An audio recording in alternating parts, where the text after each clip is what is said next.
수능국어 절대문항 유형편 소설 부분 같이 한번 보도록 할게.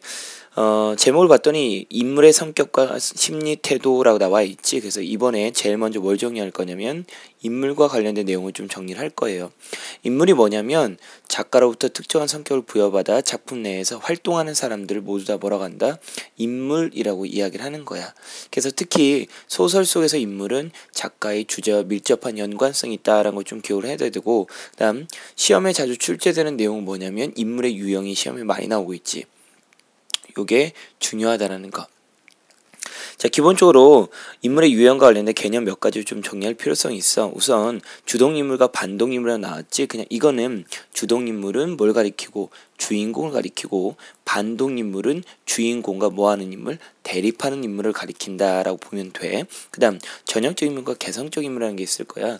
그 최근에 학교라는 드라마 했었잖아, 그지? 거기 보면 강세찬이라는 그 학원 강사가 학교에 가서 이제 기간제 교사하는 내용이었잖아. 이때 거기 나와 있는 뭐 정인재 선생님이었나요? 정인재 선생님하고 그 다음에 강세찬 선생님, 이 두 사람이, 한 명은 아이들에게 헌신적인 선생님이 그려져 있고, 한 명은 그냥 가르치는 그 기술 스킬만을 갖고 있는 선생님이 그려져 있잖아. 이때 각각의 인물들, 한 명은 헌신적인 선생님, 한 명은 스킬만 있는 선생님, 이렇게 딱딱 나뉘어지는 거 있지. 그걸 뭐라고 한다? 전형적 인물이라 얘기해요. 그 사람의 말과 그 사람의 표정과 그 사람의 옷차림 등을 통해서 이 사람은 어떤 직업을 갖고 있겠구나, 이 사람은 어떤 성격이겠구나를 짐작할 수 있는 거, 이걸 뭐라고 한다? 전형적 인물이라고 얘기합니다. 또는 이와 같은 보편적 특징을 보이고 있는 인물을 대표적 인물이라고 이야기를 해요. 요 정도 내용 정리해주면 되고, 그 다음 뭐가 있냐면 개성적 인물이라는 게 있어. 말 그대로 어떤 특별한 자신만의 독특한 개성을 갖고 있는 것, 이걸 개성적 인물이라고 얘기합니다. 그 다음 선생님 같은 경우 제일 중요시하는 게 뭐냐면 성격의 변화 여부를 가장 중요시해. 그 중에서도 입체적 인물을 중요시하는 거지. 바로 환경이나 상황 등에 따라서 뭐하는 거? 성격의 변화를 보이는 것. 자, 그러면 우리가 소설 지문에서 인물을 독해할 때 가장 중요한 건 뭘까? 아마도 너희가 지문을 읽어 내려갈 때 많은 내용을 파악할 수는 없을 거야. 이때 요 정도 내용들, 주요 인물에 대해서 플러스적 인물인지 마이너스적 인물인지를 나누어서 파악할 수 있고, 그 다음 인물과 관련된 무엇을 정보를 파악하기 위해서 노력해 달라는 거, 주로 내면 심리라든지 또는 인물의 외향이라든지 이와 관련된 기본적인 내용이 나와 있는 부분들, 위치들 정도는 너희가 파악하는 게 소설을 읽는데 가장 중요한 기본적인 독해의 시작이라는 걸 좀 기억을 해줬으면 좋겠어. 그 다음 우리가 지난 개념과 논리 시간에 배웠던 내용들, 인물의 성격을 드러낸 방법에는 직접이라는 게 있고 간접이라는 게 있다. 이 두 가지 나누는 기준은 서술자가 전달해주면 직접이 되는 거고, 서술자가 아닌 인물의 외향과 행동과 대화를 통해서 드러내는 경우는 간접적이다라는 배웠었지. 요 정도 내용을 좀 기억을 해주면 돼. 자, 이제부터 네 번째 인물의 심리와 태도라는 걸 좀 배울 거야. 첫 번째 인물의 심리 같은 경우 뭘 가리키냐면 사람의 마음 또는 머릿속에 떠오르는 다양한 생각과 느낌 따위를 뭐라고 한다? 심리라고 얘기를 해요. 다시 한번, 심리는 뭘 가리키냐면 사람의 마음이나 머릿속에 떠오르는 마음 상태나 움직임 등을 뭐라고 한다? 심리라고 얘기를 한다라는 것. 자, 밑에 보시면 뭐 나왔죠, 여러분? 네, 예문 하나 나와 있을까? 예문. 봤더니 큰 따옴표 있니 없니? 큰 따옴표 없지? 당연히 서술 중심. 그럼 지문 읽어 들어갈 때 무엇에 대해서 이야기를 하고 있는지, 또는 그 무엇에 대해서 말하고 있는 사람이 어떤 입장을 보이고 있는지, 이때 이 입장을 뭐라고 한다? 심리 태도라 얘기하는 거죠. 이때 말하는 사람의 태도 같은 경우는, 말하는 사람의 심리 같은 경우는 서술자의 태도라고 얘기하는 거고, 지문 속에 나와 있는 인물의 심리일 경우에는 인물의 태도라고 이야기를 하는 거야. 좀 볼게. 지렛대는 도르래를 사용하지 않고서는, 혹은 여러 사람이 달라붙지 않고서는 들어 올릴 수 없는 무게를 가진 돌을 그는 맨손으로 들어 올린 것이었다. 자, 내용 보시면 누구 나오고 있어, 얘들아? 그렇지, 그가 나오고 있죠. 그럼 이 그가 당연히 뭐가 될까? 서술, 대상, 누구에 대하여가 되는 거야. 그럼 우리가 아까 얘기했던 서술 중심의 지문에서 가장 먼저 파악해야 될 것, 무엇인지 누구인지 무엇에 관심 갖고 있는지, 요거 이야기하고 있는 거야. 그 다음 그는 나에게 보라는 듯이 여전히 그에게 관심 갖고 있죠. 자기가 들고 있는 돌을 여러 차례 흔들어 보이고 나서 방금 그 돌이 있던 자리를 서로 바꿔서 그 돌을 곧게 내려놓았다. 여기까지 내용 보시면 그에 대해서 뭐 얘기하고 있는 거야? 그렇지, 그의 행동에 대해서 얘기하고 있죠. 그러면 말하는 사람이 관심 갖고 있는 건 그의 행동에 대해서 관심을 갖고 있다는 걸 알 수가 있지.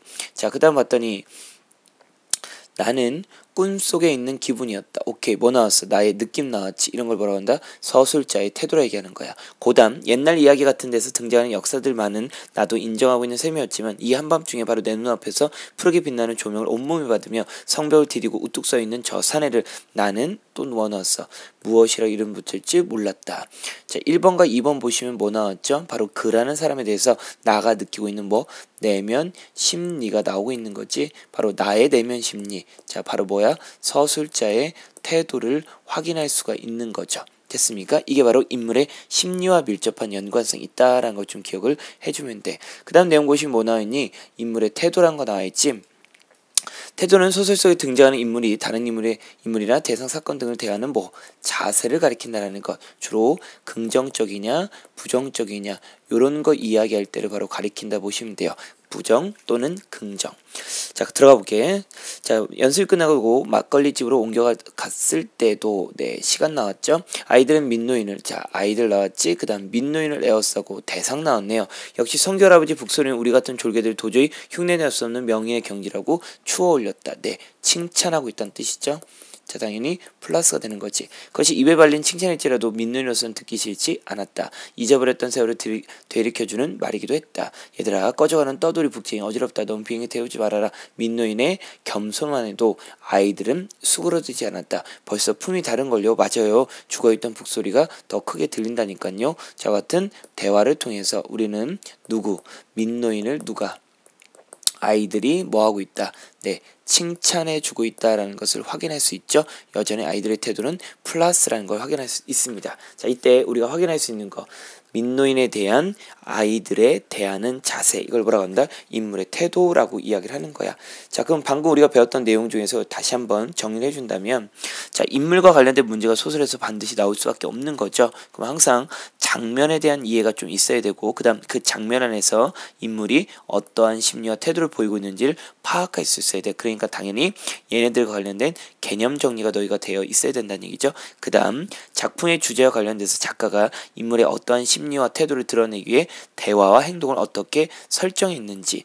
자, 요 같은 내용은 당연히 뭐겠어? 지문을 읽어갈 때 기본적인 기준을 잘 잡고 있어야 된다는 얘기지. 서술인지 대화인지, 그치? 그 다음 그런 내용을 통해서 뭐 하는 거야? 선지와 비교해서 적절성을 판단해 나간다라는 것. 자, 이제 본격적으로 지문의 내용을 한번 볼게. 방금 우리가 어떤 내용들을 배웠었냐면 기본적으로 인물에 대해서 배웠고요. 그 다음 인물의 내면 심리, 그 다음 인물의 태도에 대해서 배웠었지. 자, 봤더니 지금 예문은 뭐다? 큰 따옴표가 많은 대화 중심이라는 거 알 수가 있죠.